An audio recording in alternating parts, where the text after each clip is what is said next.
I'm Michelle Graves, your host on today's segment of The Power of Money. I'm glad to have you here. Now, at The Power of Money, we are interested in three things happening. First, we want you to get the necessary education so that you and your family can make the decisions that will impact positively on you in your financial life. The second thing is that you be empowered to prosper. I only want the best for you. And you can only get that if you have education and then the drive to make it happen. And the third thing that is so important to me is that you recognize that life is more than a journey and that you be energized so that you can begin to participate in the truly joyous experience of living. So, here's to empowerment, here's to education, and here's to energy. I'm Michelle Graves, your host, Power of Money, and here we go. And here we go. Thank you for being a part of the Power of Money. On today's segment, we have an awesome show, and the subject matter today is going to be the Affordable Care Act, also known as Obamacare. And this particular legislation and provisions have been in place, believe it or not, since 2010. And I am honored to have as my guest for the next hour, Ron Irvine, who is a part of this particular initiative, and he'll be joined midway by Margie Mosley out of Cincinnati, Ohio, who is one of his colleagues who will be sharing insights with him as well on the program. I want to emphasize that we have an unusual situation right now with the Affordable Care Act, and that is that you are allowed to enroll now until May the 15th of this year. That is due to the extension, the executive order that our President Joseph Biden put into place. So heretofore, you would not have been able to enroll at this time. Now you are, and I thought it was very important that we get this information on air immediately so that many of you can take advantage of the opportunity that this presents. So without further ado, get your pen and paper, sit down and take notes because it's very important information, and call your family and friends as well so that they can listen to the information that is provided. Also, be aware that this show will be available on YouTube if you want to look it up to watch it again, because you're going to want to watch it again. So I'm not going to get wordy. I'm going to get right into the context of the show. And here we go with Ron Irvine, who is from the Affordable Care Act. How are you today? I'm doing great. I want to say thank you, Michelle, for allowing us to be on your program to get the word out, like you just said. Right. I think this is so very important. What is the Affordable Care Act? Yes. So first of all, I want to give it a shout out today. So the Affordable Care Act was actually signed into law by President Barack Obama on March 23rd, 2010. My goodness. So happy birthday. Okay. Very exciting. Yes. So what does it do? I mean, I've heard about this for many years, and I must confess that I, like many other Americans, haven't a clue. So you're the expert, so Sure. Let's go at it. Sure. The law itself is like many pages. So to kind of shorten it up a lot shorter, the Affordable Care Act is actually two parts. Okay. There are two parts to it. It's all based on household taxable income and size of the family in the household. Okay. It's based on what they call 138% above federal poverty level. For example, for a single person living alone that has taxable income, that 138% would be $17,774. So if you are at that much or above that much, you would be eligible to actually do an enrollment, do an application in the federal marketplace online, healthcare.gov. If you're below that amount, you would more than likely be eligible for Medicaid. So there is an option. So with the 17,000 being the threshold, if you make 17 or more, you are into the affordable care. If you make 17 or less and you're single, you go into Medicaid. Yes. Which is specifically for low-income person. Absolutely. Okay. That's what it's designed for. So before the law was passed, Medicaid was done a lot differently. It was done based on your assets, if you owned a car, if you had money in the bank, if you had a 401k, if you owned a home. All those would be counted up and held against you, and a lot of people were denied Medicaid because of that. So when the law passed, it's actually called expanded Medicaid. So the federal government offered states a lot of money to supplement the states paying for the Medicaid for the low-income individuals. So actually, before, it was based on 100% above federal poverty level. So the expansion actually rose that level to 138% to include more low-income people that could not afford to purchase insurance in the federal marketplace. So that's a great thing. You know, imagine yourself a single mother making $14,000 hypothetically. That would be under the 100% federal poverty level previously. And I mean, you're paying your rent, you're buying medicine for yourself, you have a child. I mean, that's a tough way to go. And it is. And how could they afford insurance, you know? So this was designed to help them out. The Affordable Care Act was also designed to not interfere with employer-based health insurance, okay? And that's how we normally get our health insurance in the United States, is through who you work for, employer-based. So this was designed for folks who either have lost a job in between jobs, or lower income folks, to help them out getting insurance cheaper, although anyone can purchase in the marketplace regardless. Anyone? Yeah, that's correct. Okay. So for example, the way that the Affordable Care Act makes it cheaper for folks in the healthcare marketplace buying private insurance is based on your income. They give you what they call a tax credit. Think of that as a supplement. So if you are between 138% of federal poverty level, which would be 17,000 some dollars, all the way up to 400%, which would be $51,500 for a single individual, they would apply a tax credit for you. Okay. And that will lower your premiums. However, if you are excuse me, between 17,000 and 32,000, you would be eligible for what they call cost sharing, and you would still get the tax credit to lower the premium, but the cost share lowers all the out-of-pocket costs, such as deductible, your co-pays for your prescription plan, for your doctor visits and specialist visits. That can add up. Absolutely. I mean, it does, because one of the things with the Medicare side of the industry is co-pays. Co-pays can add up. Yes. Yeah, it can be expensive. Absolutely. Yes. So under this plan, they do have the option to go further in terms of taking advantage of those things. Yes. So explain to me the process. Okay. And by that you mean how does one get enrolled? How does one do this? Yeah, sure. So there are different ways. So there is a telephone number which is to the federal marketplace. It's active 24 hours, 7 days a week.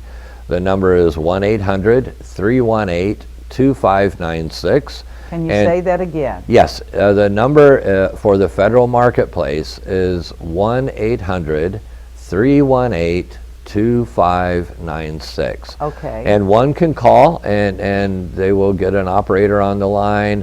and they can actually complete an application online and actually get enrolled online. They can? Yes, or not online, but on the phone. I'm sorry. Right, on the phone. Yes, another way is they can actually go to the website on their own, www.healthcare.gov, and go through the process online, doing it on their own. However, you know, by far the best is to contact an assister such as myself for help. So we operate from a federal grant that is provided through the Affordable Care Act law, and through Health and Human Services Office, federal government, enacted through that. And that provides us with an hourly wage, money to buy office equipment, etc. And the best thing about it is our services are free. They are free? They are free. Okay. So as a navigator, we actually have to certify every year with Centers for Medicare and Medicaid Services. We are required to get by the Ohio Department of Insurance to be licensed. And every year we go through extensive criminal background checks. Oh, yeah. FBI, BCI with the state of Ohio. So all this has to gel for us to be a navigator. Okay. So we're very reputable. I've been doing this since the Affordable Care Act started, and the Navigator program started in 2013. Okay, now what is the Navigator program? Yeah, sure. It's kind of like I just described. Okay. So the federal government knew that folks would need assistance in doing this. Yes. So that's where we come in. They provided the grants. You had to apply for the grant, an organization, and they had to hire folks like myself to actually become certified navigators to help the folks. Okay, so your role is to simplify what could be a very complex process. Absolutely. Okay. And you know, we offer one-on-one assistance, and you know, it's good to do the one-on-one. You have somebody face-to-face that you can ask questions to. Okay. We know exactly what to ask and what to get to. It can be kind of complicated, and I don't want to get into a lot of that technical kind of thing today, because we could talk for hours about that. I believe it. So yeah, and you know, people like that one-on-one. You know, to sit down with them and walk them, and they can ask us questions. We can actually show them a screen after we get through with the application with all the plans, and help them choose a plan by asking certain questions, such as, you know, what are your needs? What do you have doctors? We want to make sure the doctors are in the plans. We want to make sure that if you have medications, your medications are in the plans. Then that would narrow their choice down. Okay. And then, you know, of course, the main thing is to make sure it's affordable. That you don't want to get them into something that they say, yes, I want that, and 2 months later they can't afford it. So what happens, because unlike Medicare, a person has to pay for something. Yes. And so you have many plans that are part of this program? Yes. And they have varying price points? Yes. Okay. So if a person tells you what their needs are, you do connect the dots and match them with what their needs are, and then bingo, there's a price. Exactly. Okay. Yes. And they're responsible for paying the premium every month? That is correct. Okay, so the freebie is if they were Medicaid. That is correct. Affordable care is basically health care that is affordable. Yeah, private insurance. Although there are certain cases that if your income is above the 138% FPL, and close above that, but close to that, there are plans that would be available for free, no cost per month, actually. Really? Yes. That's attractive. Yes, and then as the income increases, of course, the price will increase. So who are your target audience? Who would be most affected and would be ideal for this plan? Can you give me a kind of a list of who should look at this plan? Yeah, great question. Okay, thank you. So lower income folks for sure. Okay. But anybody is eligible. So we kind of look at, how can I put this? There are different essentials that are included in these plans, okay? And there are essentials outside of the plan. So for example, we'd love to get young people into it, okay? Because look at all this as a risk pool, so to speak. So if you have like a lot of elderly folks in it that are more apt to be on the bad end of being healthy, right? Yeah, I mean, the older you get, the more things that go wrong with us. You know. Yeah, so the getting younger people into it actually brings that risk down, which can actually decrease the price. But let me ask you a question. Sure. For a young person to get involved in that program, they have to work. Yes. They have to have a source of income. Right. They can't be living with mom and dad. Right.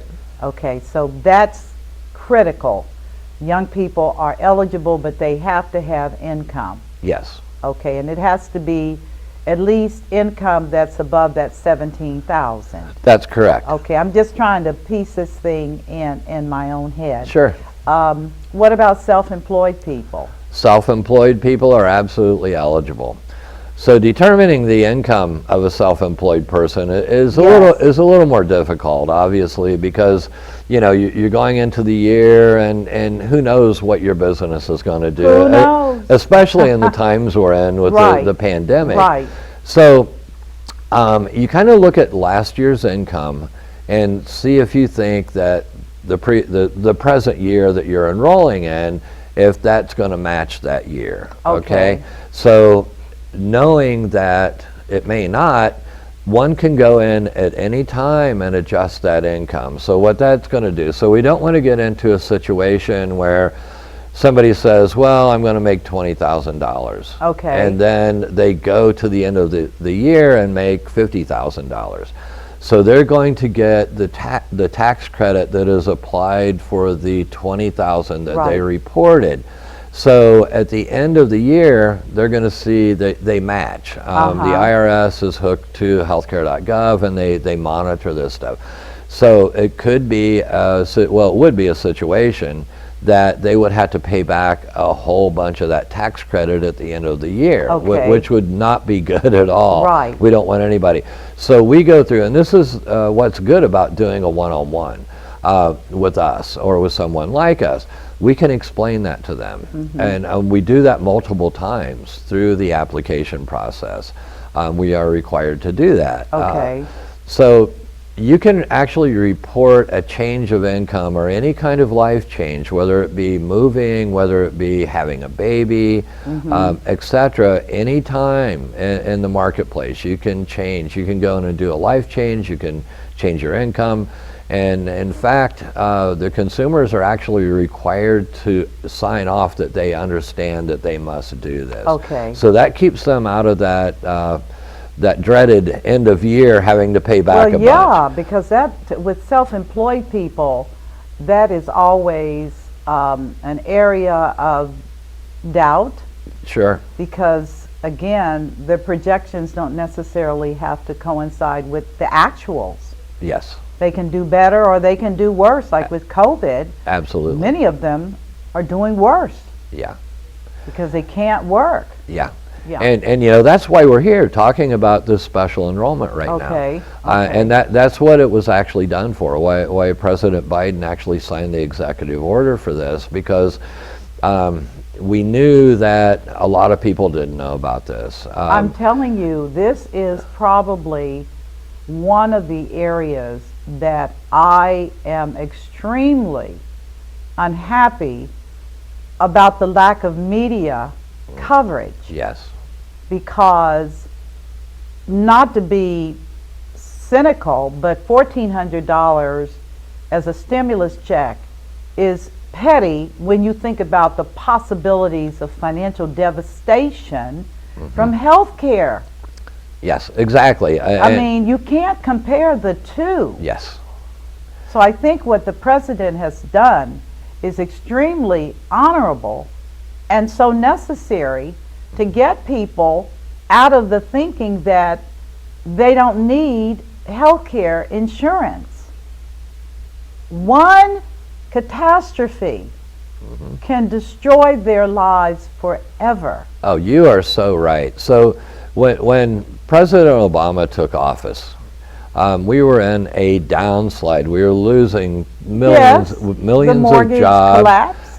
Healthcare was skyrocketing. Yes. And so bankruptcies due to healthcare cost were like the greatest contributor to bankruptcies. So the president had a choice back then. And he chose to do the healthcare first. And a lot of people ask me, why did he do that? Because of what I just stated. That was one step that he saw to actually get the economy straightened out again, to help individuals like you and me and your viewers to get stable and not have to worry about those high cost of health care and maybe facing bankruptcy because they couldn't pay. Right. So right. it has helped. And you know, through the years, the advertisement for this, so to speak, advertisement, Yes.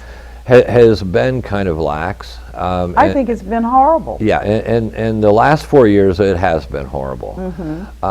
So this is another reason why President Biden did this, to get all this out in front to the public so you all know that you're eligible to apply at any time up to March 15th without them requesting any kind of documentation. So that can get into the wonkiness of it. So before if you were enrolling, even during open enrollment, which was shortened, they could request documents from you. Okay. So Such as what? Tax returns? Tax returns, Okay, check check stubs. stubs, It could okay. be immigration status. It could be copy of green card. It could be proof of loss of insurance, etc. And you were to provide that, and if you didn't provide that, they would take away your tax credit. Okay. So in the 3 months that he started this until May 15th, you can actually apply without having to worry about that, because That's significant. it is. Okay. And that can be a big worry. Yeah, because people are scared. Yes. They don't know if I give Big Brother my information, will it come back to bite me in the butt? Yeah, and through the Affordable Health Care Act, there is actually language that prohibits that from happening. Oh, really? Yes. That's very good. So to get a little wonky with it, say we have a mixed immigration status family. Okay. So we have a father that has a green card or a work card that makes him legal in the United States. His wife didn't come over until 2 years ago, and she has no documentation. The children he has children that were born in the U.S. Okay, so they're U.S. citizens. Yes, so it's required to list everybody in the family, okay? Okay. So the immigrants would worry about, well, I'm not legal in the United States. Will Department of Homeland Security come and get me? Yes, so they won't. That is a provision in the Affordable Care Act. That is absolutely a provision. Absolutely, yes. Well, for those of you that are watching this show who are concerned about that, you now know that thanks again to the generosity of Joseph Biden, our president, that you can get your wife involved as well. Yes. Correct? That's correct. That's great. Yeah, so to be a little clear, so if you are not in the country legally, right, and you have children that were born in the States, right, you want to get them insurance and your income allows it, you can apply for them, but being illegal, they won't come after you. Okay, but you can't, as an illegal, you can't get coverage. That is correct. That needs to be, see, this is back to this misinformation, Yes. social garbage. Yes. Where I've heard people say, well, that means that illegals can get insurance. No, they and cannot. I've said time and time and again, I don't think so.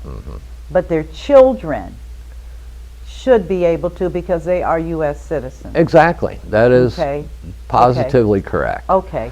So, Thank you know, for that clarification. you're talking about the advertising. I see anti-advertising, more disinformation about this. I'm just telling you. And you know, if folks have questions, and you know, all it is a question that they want to ask, you can call us, and we are happy to answer questions for you. That's part of our service. So, back to what does a navigator do? So, 80% of our job has to do with outreach, doing stuff like this to educate the public. And I mean, we used to go out to events and schedule things to do educations. We used to go into libraries and invite people and educate them. 20% is enrollment. Okay. So, you know, if you have questions and you think you might be interested, our services are free, no charge. So you can absolutely call us at any time, and we are happy to answer your questions and try to help you out. Well, what I'd like to do at this point is key in another person to join us and join this conversation, and she is a very much a hands-on, boots-on-the-ground woman. Yes. In Southern Ohio, and she is one of your colleagues. Yes. And I'd just like to have a conversation with the both of you as an outsider, because I am an outsider, and to get your experiences and some of the positive things that have come from people coming into this program. Because I think that this is, in my opinion, every bit as important to people having lives that include health care coverage. It's a safety net. And yes, the government pays for it, and you help, and yes, they should. That's what we do. That's what we the people do. Okay, I'm not doing any politics. I'm saying that's what we do. So let's see if we can get Margie Mosley on via Zoom to share with us, along with yourself, some information. Can we get her on? Oh, there she is. How are you, Margie? Good morning, Michelle. Good morning, Ron. She may be muted. And hi. Margie, you're muted. Can you unmute? I thought I unmuted myself. Okay. I am. Because we're not hearing you. Can you hear me now? Just be patient, audience. Okay. Can you hear me? We'll continue to talk while she's getting her technical side worked out, so that we can have her on, because I don't hear a thing. I really don't. For those of you just tuning in, I'm interviewing Ron Irvine and Margie Mosley by way of Zoom, and we are having some technical challenges with her her audio. She is involved with the Navigator program in Southern Ohio, and Ron Irvine is involved in the Dayton area. Yes. But this program is national. It is. So we didn't talk about this. So being licensed by the Ohio Department of Insurance, we can actually help anyone in Ohio. We can't actually assist people outside of Ohio, but if they want to call us and ask us a question, and we can actually refer them to someone in their state, that's totally acceptable. Okay, so. Can you hear me? Yes, we can. Good morning, Michelle and Ron. How are you today? Doing great, Marjorie. We're doing great, Marge. We're going to try to get you on video, but it's good to hear your voice nonetheless. That's fine. That's okay. No we problem. got you now. Thank you. We got you now. We're good. We're good. Good. Ron, at the beginning of the program, talked about the technical side of the history of the ACA and what is involved with that. And I thought that we would cross over and involve you in just sharing some of the personal testimonies and experiences that you and him have both encountered during your time with this program and why you are so strong on this program. I'm going to tell you why I'm so passionate. That's been one of my core values of being involved in healthcare, is that we must do everything in our power to make sure people are informed, empowered, and enlightened so that they can make the best possible decision for themselves and or their families. There is no pressure here.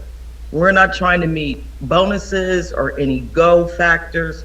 We are trying to give you, the community, information so that you can navigate your health care so that you can be available and around for your family and loved ones. That's the end goal. It's nothing more, nothing less. I agree. Yes. So why have we not had more push on this program? And particularly given the deadline we're facing of May the 15th. This should be everywhere. This should be everywhere. Well, as you know, a new administration comes in and they hit the ground running. Yes. President Biden did say, as part of his agenda, would be to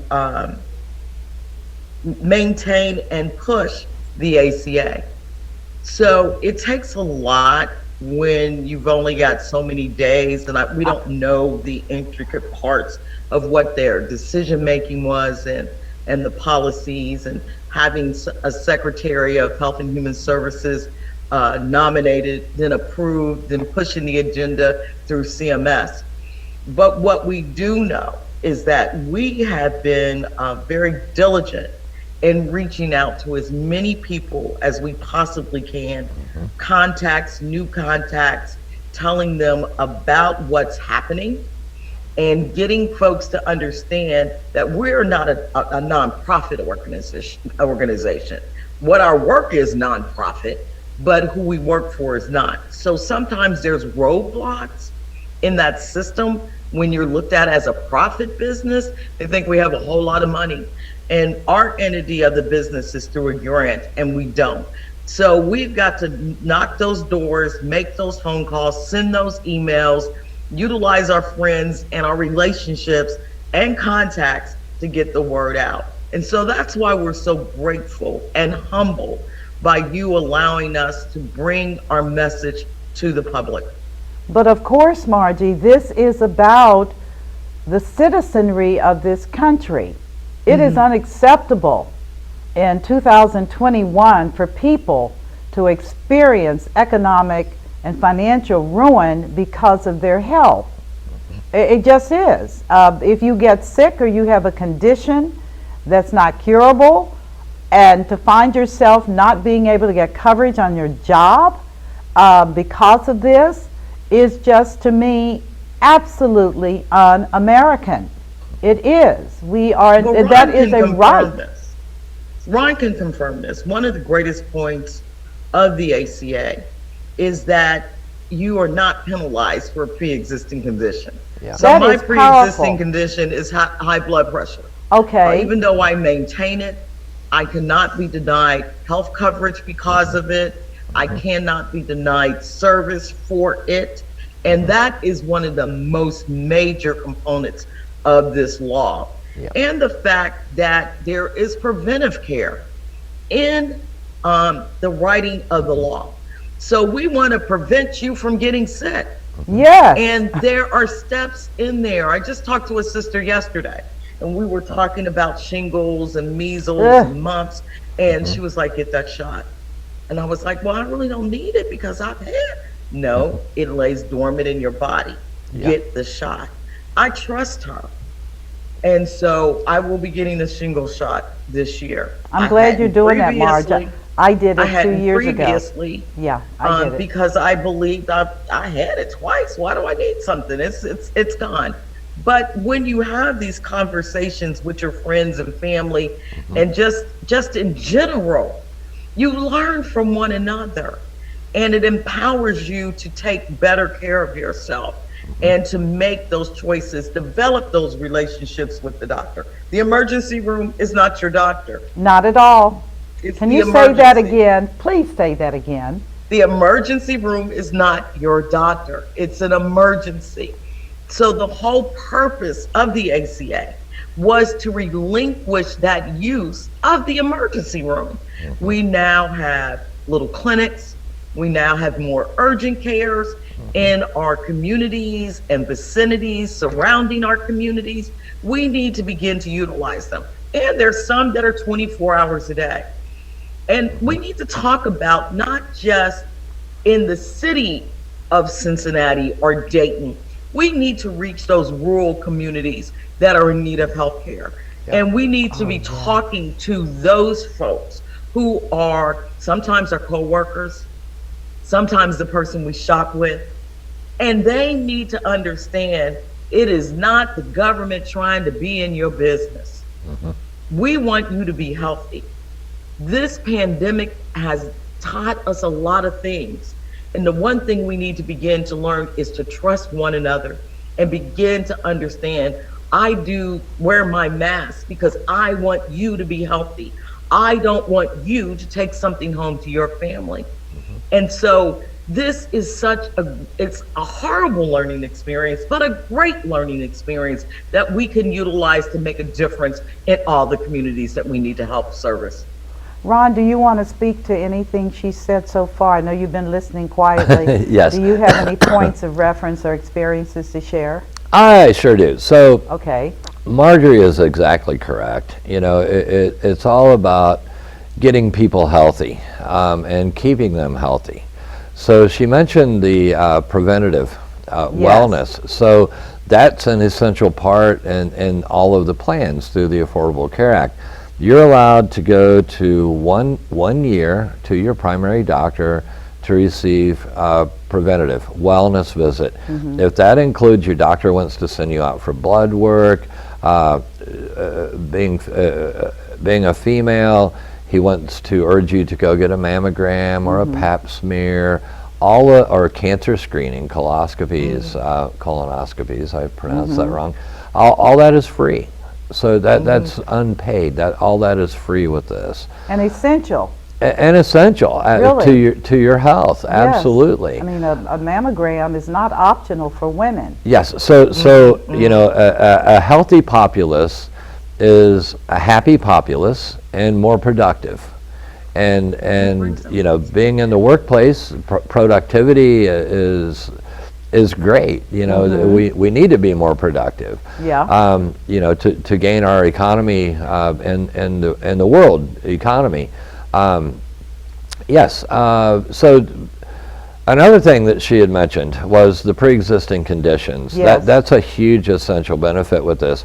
So I don't know whether you knew it or your audience knew it. Being a woman before the Affordable Care Act was passed was a pre-existing condition in its own. What? Yes. Wait, time out. Hold on. Can we put Margie back on, please? he just said something that just kind of made me It's go, true. what? Yes, because we can have babies. Yeah. Women, Yes. yes, that's a God card. We can have babies. Yes. So that meant, translate for me, help me to understand how. It was just the way it was written up. It's the way that insurance companies Yes. issued the dollars and cents in regarding women who are having children. So, you know, we don't know, everybody doesn't know all the details. We do know most of the details. Yeah. But just to think about that. We are a We had a pre-existing. pre-existing condition and we didn't even know it. And thank you, Ron, for reminding me about that, because you forget about it because we're into it and have been engaged since 2010 Yeah. in the ACA. Well, I tell you one thing, that information needs to be out here because I'm sure and positive based on demographics that women are significantly impacted by health issues. Sure. Yes. They are, and Yes. cancer is And so are one of men. them. Don't think that men are not, especially with a lot of men having high blood pressure, Yes. diabetes, being missing those exams. I'm trying to say it in a sensitive way. That could be preventative for cancer, stroke, and heart disease. We've got to understand we don't need to be afraid. Medicine has come Yeah. full circle and will continue to come full circle as the years go on. Like I said previously, I'm not in this arena, but other arenas. I am so grateful to my mother for making sure that we never had a fear of going to the doctor. And so I am very lucky. I don't have that fear and never had that fear. And I've had Black doctors, white doctors, Asian doctors, Indian doctors, Latino doctors, male and female. Never had a fear. That is so Never. awesome. So it's maybe a part of your education process to deal with people that have not done preventative because of the fear factor. Do you encounter that often, Ron? Yeah, I mean, I think that's kind of normal with folks, really. I mean, who Are they like scared of the condition or are they scared of the doctor? I think both. Okay. Yeah. So who likes to go to the dentist, right? Sit in the I dentist don't. chair, the drill, but it's a necessary Yeah, it thing. is. And you wait too long and then it can cause a lot more complications, right? And a lot more money. Same thing with health. If we can get folks tuned in to not being afraid. So the fear, and it's really funny because my family's kind of going through this right now. The fear comes at actually going to the doctor and finding out that you've had this condition that you were worried about for 3 or 4 years, and find out it has progressed. That's where the fear comes. It's not like afraid to go to the doctor. It's afraid of wishing that you would have gone to the doctor when you first experienced this, right? And then finding out later on that it's progressed way too far, and you're going to have to go through some extreme things to remedy it, or If it's remediable. yeah. So going back to the women. So before 2010, the insurance companies actually charged women more for premiums than men. So they were actually What did you discriminated just against. say, Ron? The insurance carriers charge females more than males because of your pre-existing condition being a female. Oh my! Yeah. You know what? This is just amazing. It really, really is. That is. And how did they come to that conclusion? Well, I mean, studies. It was obvious. So when they looked at healthcare insurance reform, and they've looked at that for many years. I know they have. And thank goodness that it actually happened to help folks out. Right. And knowing that this law is not perfect, and it could be built upon to make it more perfect. And it still can be, and I think President Biden will attempt to do that. But it's unfortunate that it's all through politics, through legislature. Our healthcare is legislated, which is a hard thing to do. Yes, it is. Absolutely. Yes, it is. Yes, it So is. I'd like to give you an example. So my first year as a navigator, we did an event in Piqua, Ohio, in a library, and we had a lot of people coming in to find out about how to enroll, or we were actually helping them to enroll. Okay. So the librarian actually had her parents come in. Okay. They didn't have Medicare, they weren't eligible, they've been farmers all their lives, and they were eligible to apply for the Affordable Care Act, Okay. healthcare.gov. So they did, and 3 months later she calls me out of the blue and she wants to thank me. So her mom went in to get a wellness check, and they Yes. found out that she had a very serious condition, and it actually saved her life. See, So yeah, so this See. whole thing can save lives. I believe I am so fervent about this now that I have a clarity. Because heretofore, I had not. I've always had private insurance. I've always been in excellent health. I'm one of those people that just never got sick Yeah. with anything. Sure. And however, I am surrounded by a pool of people that do get sick. And it was the struggle to try to get them to see a doctor. Like, you can't be running to the emergency room. You need to have a doctor, an Right. internist, Yes. someone to help you. And it was just it was a hard thing. So when this came up, I said, well, there's no longer any excuse, because being a businesswoman and a business owner, I knew that a lot of companies did not want people in their group ratings that had conditions, Sure. because premiums would go up. Yep. So what do? You got Sally, who's essential, but Sally's got high blood pressure and Sally's got lupus. And so there you are. What do? You take her off the rolls because of her conditions. Yes. And this was an alternative that I think would be very important. Yes. I remain puzzled, and maybe you can help me. Are you still there? Is she still there? Yeah. Okay. I remain puzzled as to why there is so much resistance to this plan.